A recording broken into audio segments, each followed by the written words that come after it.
This is the Realty Classroom Podcast, episode number 198. Why artificial intelligence when you have actual intelligence? Are you a real estate agent who wants to build your real estate job into a business without sacrificing your lifestyle, but you just can't seem to find the right plan or any plan to help you get there? Well, then, hey, you, my friends, are definitely in the right place. I'm Danny Griffin, the founder of the Realty Classroom and the host of this podcast. Now, to help you take immediate action to get started in the right direction or a better direction if you're already in the business, I've created a free jumpstart course for you that's waiting at freeagentgift.com. That's freeagentgift.com.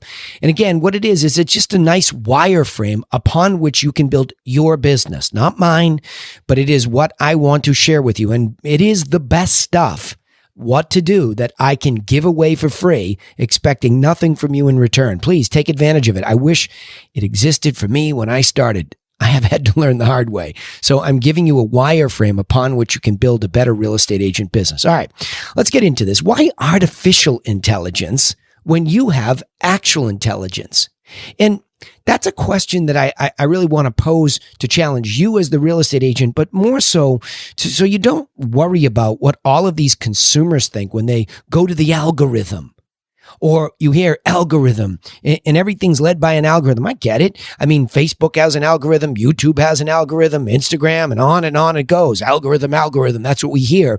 And we act as if it's this amazing super intelligence. And I'm going to get into that in a second because I've done a little bit of research on artificial intelligence. In fact, when all of these algorithmic approaches to valuing a property came out, I understood what their weaknesses were. If you just read the disclosure, you could have figured it out yourself, that the disclaimer so that they wouldn't get sued by the consumer was that we might be off by 20%. 20%.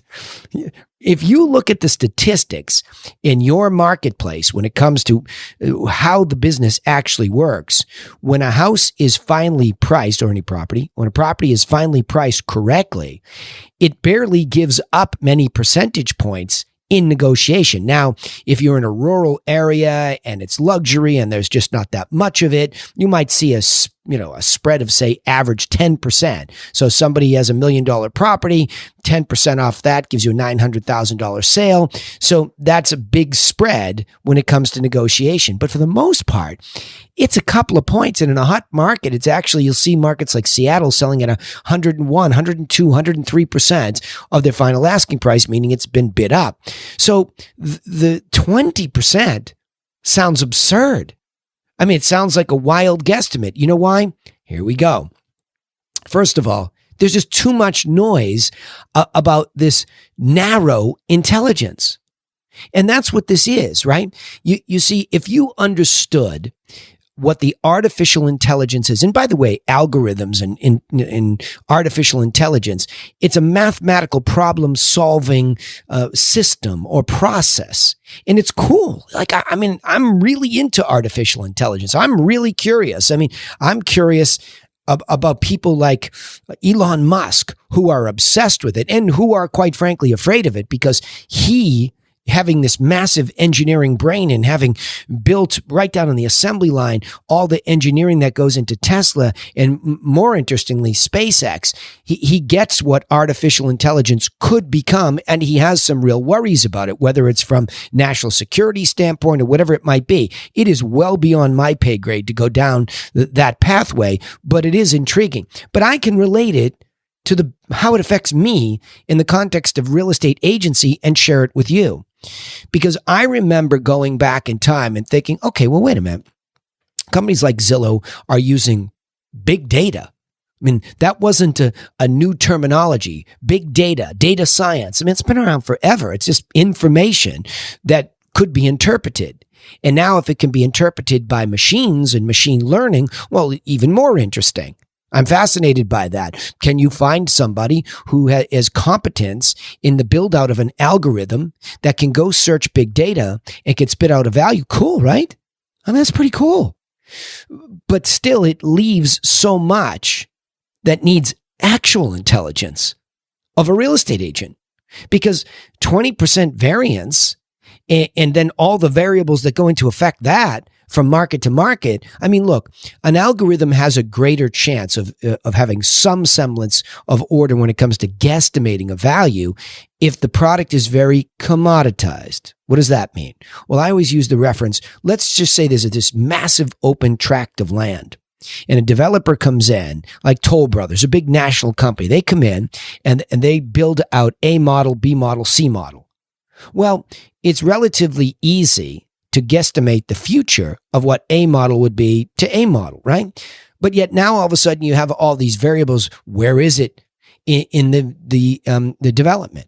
And does it face the sun one way? Does it have a pool? Who decorated this way? See, all of a sudden the variables, whoosh, they go wild. Unless, of course, it's in its original new construction phase, but still it has all of those factors involved. So maybe you can get a little bit narrow and closer to real value based on this narrow intelligence that's available from big data.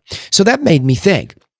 So there was a gent by the name of Jack who used to work with me on a telemarketing role.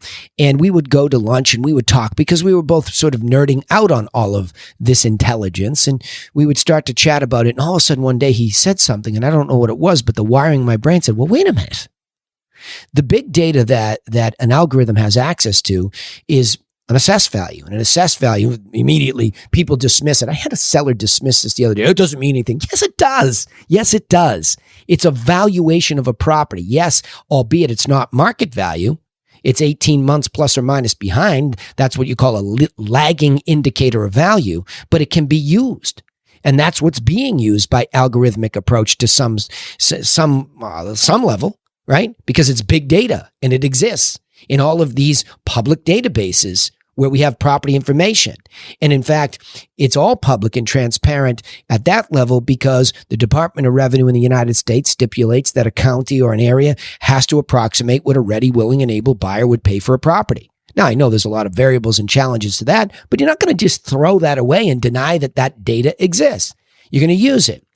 So all of a sudden it says, well, wait a minute, if that's a lagging indicator of value. And I went to the assessor's department and I learned about this. And they said, yep, it's about 18 months behind. And that's just, we're slow moving and that's the best we can do. So that means the value, an assessed value, was lower as the market was exploding upward because the market value was running away from assessed value. And then when it crashes, it falls a lot further. So it was just watching a roller coaster. But what if I took sold prices and divided them by these assessed values? What would that tell me? We started playing around with it and voila, we had figured out the math. And we could figure out a range by the highest ratio. In other words, we found out that when somebody's house was really good and upgraded, they would trade at a greater percentage to their assessed value than the one that was distressed. Duh. See what I mean? See, what the simple math using big data revealed to me was very simple, but it would give me a range so that when I walked into a house, I could frame the math. I didn't need an algorithm. I just needed to use what I was paying for in MLS. Okay. That's narrow intelligence as far as the algorithms are concerned. But I had actual intelligence because I could take that. I could walk into the house. I could look at all these things a machine can't see. The machine doesn't, until there's a robot, right? And we'll get into super intelligence, until there's a robot that can visit the house and immediately take into account in a magical, mystical way what I would, okay? When it can see the neighbor and make a value judgment on whether the neighbor looks clean, it can take a look at the corner lot. It can take a look at the condition. It can take a look at all the things that haven't been accounted for in value. When a machine gets there, it's no longer narrow, okay? So what am I saying? The second point here is you, me, we already have in the artificial intelligence world what's called super intelligence. It's narrow, general, and super. Certainly we have general intelligence. There's a lot going on there. Super intelligence gets really deep. That gets deep. And that's where I think the Elon Musks of the world are worried about where this is going. When machine learning can match all of the complexities of the potential of a human. That's called super intelligence. So to a certain extent, we're already there. we have this amazing super intelligence as a real estate agent to show up at a property and begin to make all of these value judgments, not just about the property, but about the seller and their reason to sell and their motivation to do so and their capacity to hear what your plan is or not. I mean, to me, that's super complicated. What's going on, right? Super complicated. So the next point here is, so we've gone from narrow intelligence with these simple algorithms. And by the way, if you can Google narrow intelligence, you'll see that's what chatbots use. They can recognize language patterns, and it's fascinating. It's cool, and we can leverage it, right? But we're not there yet, at least in real estate, where super intelligence works. We're not being replaced by a robot who gets in a car or robot who books the appointment after asking the right questions and is able to get to the house and do all the things that we can with our existing super intelligence. But here's what I would challenge you to do. You have to exercise your knowledge. You can't sit there and listen to topics and shut down. And I know this as a coach. I'm a doer of the thing. I'm a total nerd learner. I love to learn. You can see the books behind me. There's always something going. Even when I work out, I'm listening to something that's teaching me. That's where I learned a lot of this. And you have to exercise that. Hear what I said? I go to the gym, but at the same time, I'm exercising my brain and my knowledge, and I'm trying to build upon the capabilities of my super intelligence. I keep feeding it. That gets into the whole lifestyle thing with food. Am I eating the right foods, the fish oil pills, superfoods? I mean, am I feeding myself so that I can work on developing my own super intelligent robot machine learning inside my head equivalent? Right? I mean, if these machines are coming, I want to at least compete as long as I can compete. So I want to exercise that knowledge. And in real estate, I continue to do that. Each and every week, we try to super intelligently observe the consumer and the way that the consumer really works. And what messages are actually working? Are we getting through? Are we getting our knowledge, our super intelligence about real estate and our ability to educate them and then give them our insights and empower them to make an empowered decision and then have that be rewarded with the inbound of business? I know you probably don't believe that that's possible, but it's what I do every single week. And we teach all of our agents at the Realty classroom and our Griffin, the Griffin brokerage. This is what we teach them to do, and it works. So it might not feel like it's super intelligent, and you might not feel like you're super intelligent, but that's what we are considered as the benchmark as humans. These machines are trying to approximate what we already are and then surpass us. As that comes, it becomes a possibility. And I really don't know how far along that is in this world right now. But for now, I have to deal with my own life. I have to compete and bring forward the best intelligence I can to the consumer and hope to be rewarded with the business. And I'm telling you, this is working. So let me just emphasize that as the next point and final point here is, as you're exercising this knowledge and you're learning more, here's my experience with learning more. I find things to be simpler than I thought they were. And I find my ability to communicate them simpler than I thought it would be. So I'm able to simplify this message and give it to the consumer in a very simple package. And then I'm able to give them very simple insights. So that's my final point here, is that as I learn, I'll share with you that you have to present your best insights for free, because your insights are the distillation of your super intelligence. It's your ability to go out to a home, see it, and give some insight that actually you're not giving credit to everything that is happening as you go through this house. And again, I get it. If you're new to this business, you might have some learning to do, but you can do that by observing some of the basics of how a house is actually sold. You can go in and study the knowledge bases right there. It's called multiple listing service, and it organizes all of the sold data, That's your big data. Go look at what actually sold, what the money bought, and you begin to gain insight as to where the market really is at. When you look at all the price reductions, when you look at all the expireds, this is the big data that you have available to expand your knowledge base. And then you can begin to give what's called your opinion or your insight about what that means.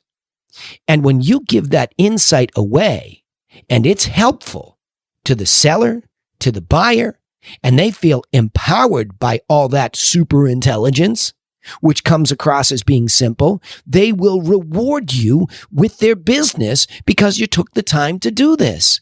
I'm telling you, this is an interpretation of exactly how my business works right now. Okay? So let me go back and keep this simple because we're talking about intelligence and it's an intimidating word. Okay? The question is, why artificial intelligence when you have actual intelligence? And the points were, number one, there's just too much noise out there about algorithms and their narrow intelligence. Don't be intimidated by it. The second point is you already have what's referred to in the artificial intelligence world as super intelligence, or at least the capacity for super intelligence, the highest level that machines are trying to catch up to. 3, but you have to go exercise your knowledge. You can't just let it come in there and not exercise it, not organize it like an algorithm is trying to do. You have to sit still and put the information that's in there in the right order so that number 4, you can then and should and have to present your insight about that intelligence and give it away for free to people so that they feel empowered by you and they inbound their business. Let me summarize it by saying it this way. Too many real estate agents worry about algorithms and artificial intelligence rather than realizing that they already have the capacity for super intelligence. However, it's important to work on and grow your knowledge base about how data is being used in the real estate business right now. So when you begin to learn for yourself, and for yourself, he said, you develop an expertise that should then be given away in the form of your insights to attract people that want to do business with actual humans and not machines. All right, I get passionate about that one. Come on now. All right, remember, you can take immediate action to work on your super intelligence and get started in the right direction with our free, simple business plan that's waiting for you at freeagentgift.com. Also, don't forget to subscribe to this podcast on iTunes or Spotify or wherever you listen. We also post our content on YouTube. We try to give it away over there. It's got the video involved. So if you're more of a kinesthetic learner and you want to see me talk about this, YouTube. So don't forget to subscribe to the Realty Classroom channel. We'd also appreciate it if you would share our content with other real estate agents just like you so they get the help that they need in the time that they need it. But remember this, I sign off the same way every time. Nobody's coming for you. Nobody is coming for you. So go get to work on your business. And like I said in this episode, your knowledge base. And we'll see you in the next episode to hopefully agitate you, stimulate you to do just that. Thanks.